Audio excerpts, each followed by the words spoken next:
सत्य वचन, अमर वचन, जीवित वचन, दिव्य वचन, सत्य वचन, अमर वचन, जीवित वचन। साई दा बामा बनी दा बामा बगरे जनी रे जनी रे जनी रे जनी रे सा। दिव्य वचन, सत्य वचन, अमर वचन, जीवित वचन, दिव्य वचन, दिव्य वचन।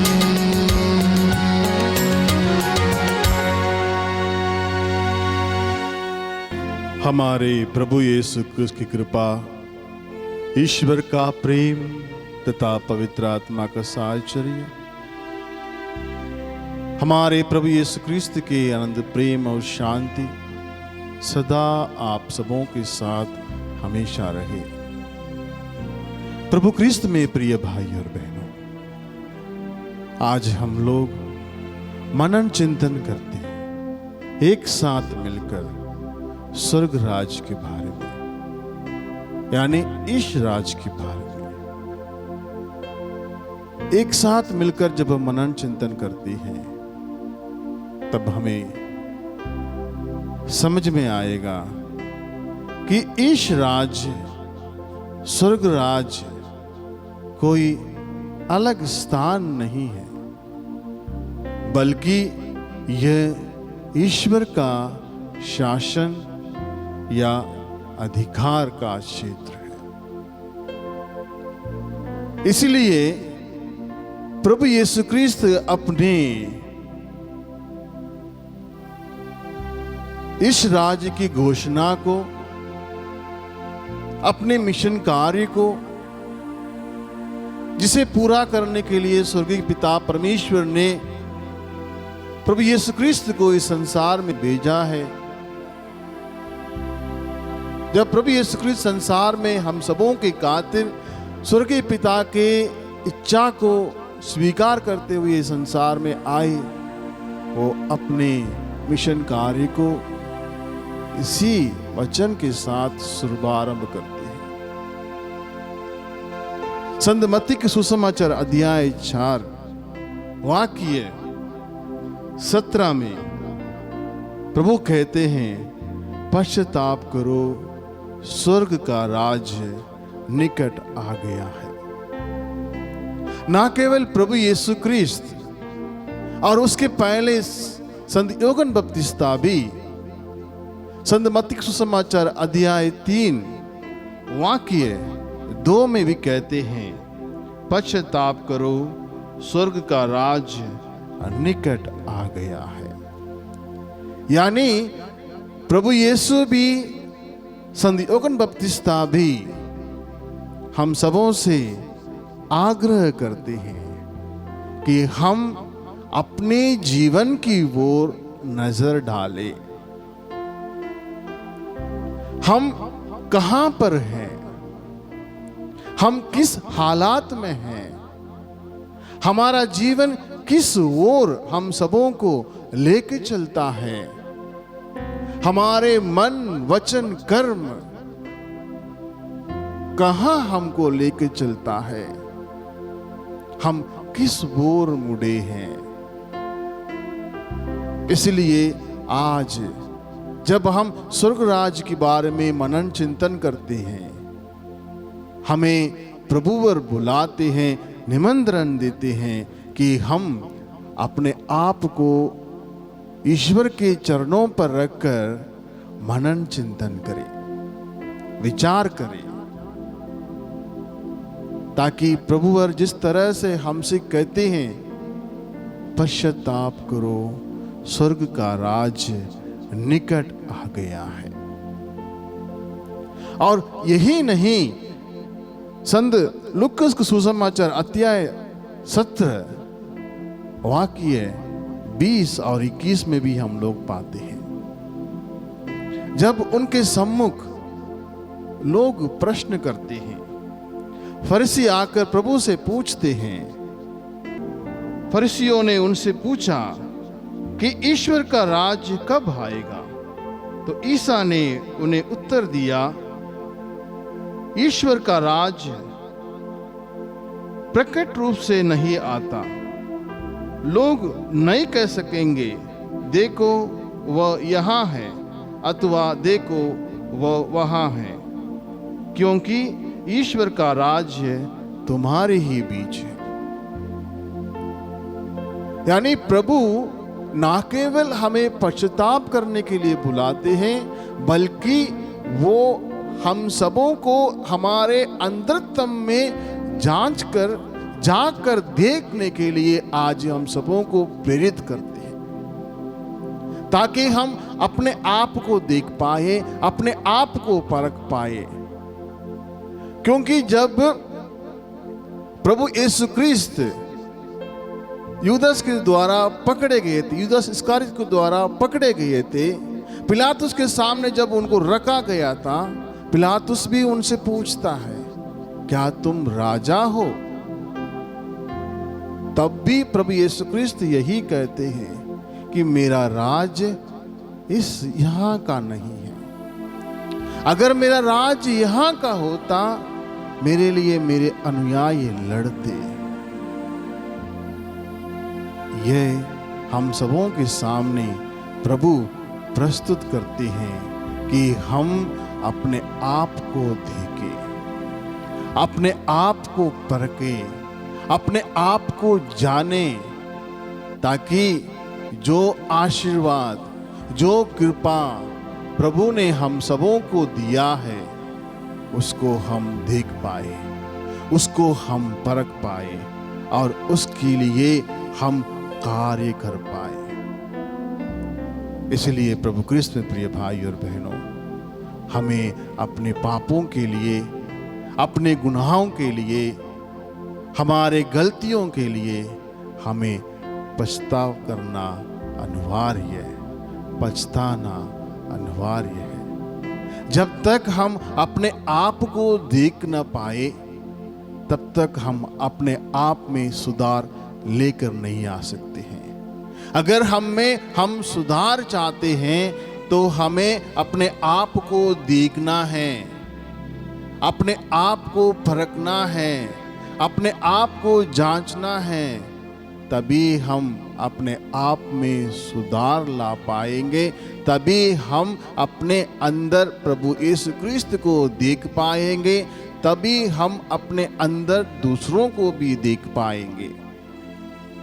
इसके लिए ही आज प्रभु हम सबों को निमंत्रण देते हैं, बुलाते हैं। और इसके ऊपर संत पौलुस सुंदर तरीके से हम सबों को समझाते हैं कि स्वर्ग राज क्या है। रोमियों को लिखते हुए अध्याय 14 वाक्य 17 में संत पौलुस सुंदर तरीके से हम सबों से कहते हैं कि वो कहते हैं, क्योंकि स्वर्ग ईश्वर का राज खाने पीने का नहीं, बल्कि न्याय, शांति और पवित्र आत्मा द्वारा प्रदत्त आनंद का विषय है। संत पौलुस कहते हैं कि ईश्वर का राज्य खाने पीने की जगह नहीं है, वो न्याय, शांति और पवित्र आत्मा का जगह है। जब जब हम न्याय पूर्वक एक दूसरे के साथ रहते हैं, एक दूसरे को जब जब हम आदर सम्मान देते हैं, जब जब हम एक दूसरे को पूर्ण रूप से अपनाते हैं, जब जब हमारे अंदर एक दूसरे के लिए जगह है, जब जब हम एक दूसरे को सहन करते हैं, जब जब हम एक दूसरे के लिए हम जीते हैं, जब जब हम एक दूसरे के उन्नति के लिए कार्य करते हैं, जब हम एक दूसरे के लिए अपने आप को समर्पित करते हैं, वहां पर स्वर्ग राज है। उसी को ये प्रभु यीशु ख्रीस्त कहते हैं, स्वर्ग राज तुम्हारे ही बीच है। जी प्रभु ख्रीस्त में प्रिय भाई और बहनों, हम अपने आप को देखना है, अपने आप को जानना है, उसी के लिए आज प्रभु हम सबों को बुलाते हैं, निमंत्रण देते हैं इस वचन के द्वारा कि स्वर्ग राज क्या है। स्वर्ग राज हम सब हैं, हम सब स्वर्ग राज हैं, क्योंकि प्रभु यीशु क्रिस्त कहते हैं जहां पर 2 या 3 मेरे नाम से इकट्ठे होते हैं, मैं उनके बीच हूं। वो हमारे बीच उपस्थित हैं जब जब हम प्रेम के बातें करते हैं, जब जब हम ईश्वर के वचनों को एक दूसरे के साथ साझा करते हैं, जब जब हम एक दूसरे के लिए अपने आप को समर्पित करते हैं, जब जब हम एक दूसरे की बड़ाई करते हैं, वहां पर प्रभु है, वहां पर स्वर्ग राज है। उसी को ही आज हम सबों के साथ प्रभु यीशु क्रिस्त एक सुंदर दृष्टांत के द्वारा भी हम सबों को समझाते हैं, भोज के दृष्टांत के द्वारा। पवित्र ग्रंथ में जब हम देखते हैं संत लूका सुसमाचार अध्याय 14 वाक्य 15 से लेके आगे, जब हम देखते हैं वहां पर प्रभु यीशु क्रिस्त स्वर्ग राज्य की तुलना एक भोज के साथ करते हैं, जहां पर एक व्यक्ति, एक अमीर व्यक्ति भोज का आयोजन करते हैं और आयोजन करने के बाद सब कुछ तैयार होने के बाद अपने सेवकों से कहते हैं जाओ, जाकर निमंत्रित लोगों को बुला लाओ। जब सारे सेवक निकल जाते हैं बुलाने के लिए, वहां पर जब वे लोग जाकर निमंत्रित लोगों को बुलाते हैं, लेकिन वहां पर निराशा ही हाथ पड़ता है। कोई कहता है मैं नए विवाह हुआ हूं, मैं नहीं आ सकता। कोई कहता है कि मैं 5 जोड़े बैल खरीदा हूं, मुझे उसको फरकने जाना है। इस प्रकार अलग अलग बातें सामने रखते हैं और आने की मना करते हैं। तब राजा उन सेवकों से कहता है कि जाओ, सड़कों पर जाओ, जो भी मिले, लूले, लंगड़े, अंधे, बहरे, जो भी मिले, उन सबों को ले आओ। और इस वचन के द्वारा प्रभु हम सबों को याद दिलाते हैं, उस स्वर्ग राज्य में हर एक व्यक्ति के लिए स्थान है, जगह है, जो अपने पापों से पछताव करता है, अपने गुनाहों से बाहर आना चाहता है, अपने आप को बदलना चाहता है। उन सब के लिए ईश्वर के हृदय में जगह है, यानी स्वर्गराज में जगह है। जब जब हम एक दूसरे को क्षमा करते हैं, जब जब हम एक दूसरे को अपने हृदय में धारण करते हैं, तब हम दूसरों को नहीं बल्कि ईश्वर को अपने हृदय में हम धारण करते हैं। इसी को ही आज प्रभु और यीशु क्रिस्त उस स्वर्गराज के नाम से हम सबों को अपने बीच आमंत्रित करना चाहते हैं। हाँ प्रभु क्रिस्त में प्रिय भाई और बहनों, अगर इस पर हम मनन चिंतन करते हैं, संत मत्ती अपने सुसमाचार अध्याय 5 वाक्य 44 में भी सुंदर तरीके से कहते हैं, प्रभु इस क्रिस्त के वचन को हमारे सामने रखते हैं और कहते हैं, मैं तुमसे कहता हूं अपने शत्रुओं से प्रेम करो और जो तुम पर अत्याचार करते हैं उनके लिए प्रार्थना करो, इससे तुम अपने स्वर्गिक पिता के संतान बन जाओगे। स्वर्गराज यानी ईश्वर के हृदय में स्थान, यानी ईश्वर के संतान। अगर हमें ईश्वर के संतति बनना है, उस राज्य की प्रजा बनना है, उस राज्य के उत्तराधिकारी बनना है, तो हमें उन गुणों को अपनाना है जो प्रभु ने हमें दिया है कि एक दूसरे को प्यार करो, एक दूसरे को अपनाओ, एक दूसरे को सहन करो, एक दूसरे को क्षमा करो, एक दूसरे के लिए अपने आप को अर्पित करो। जब इस चीज को हम पालन करते हैं, इसके लिए जब हम जीते हैं, तब हम उस राज के लिए हम अपने आप को पूर्ण रूप से तैयार करते हैं।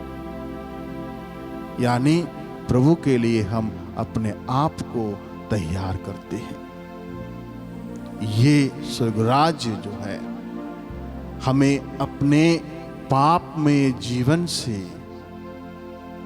पुण्यमय जीवन की ओर, यानी अपवित्रता से पवित्रता की ओर हमारा एक बुलावा है। स्वर्गराज्य हमें पवित्रता की ओर आगे बढ़ने के लिए हमें एक प्रकार की बुलावा है, हमें निमंत्रण देता है ताकि हम उसकी ओर आगे बढ़े। इसलिए प्रभु कृष्ण में प्रिय भाई और बहनों, उस स्वर्गराज के उत्तराधिकारी बनने के लिए जिसे प्रभु ने हमें एक आशीर्वाद के रूप में दिया है, उसको हम अपनावें और ईश्वर के प्रिय पुत्र पुत्रियां बनकर इस संसार में जिए, ताकि हम अपने मन वचन कर्म के द्वारा, अपने अच्छे आदतों के द्वारा, सही विचारों के द्वारा, सही बोली के द्वारा, सही चरित्र के द्वारा हम ईश्वर के दत्तक पुत्र पुत्रियां बन जाए और ईश्वर हम सबों को अपने हृदय में धारण कर पाए। ईश्वर हम सबों को आशीष एवं कृपा प्रदान करे। आमीन।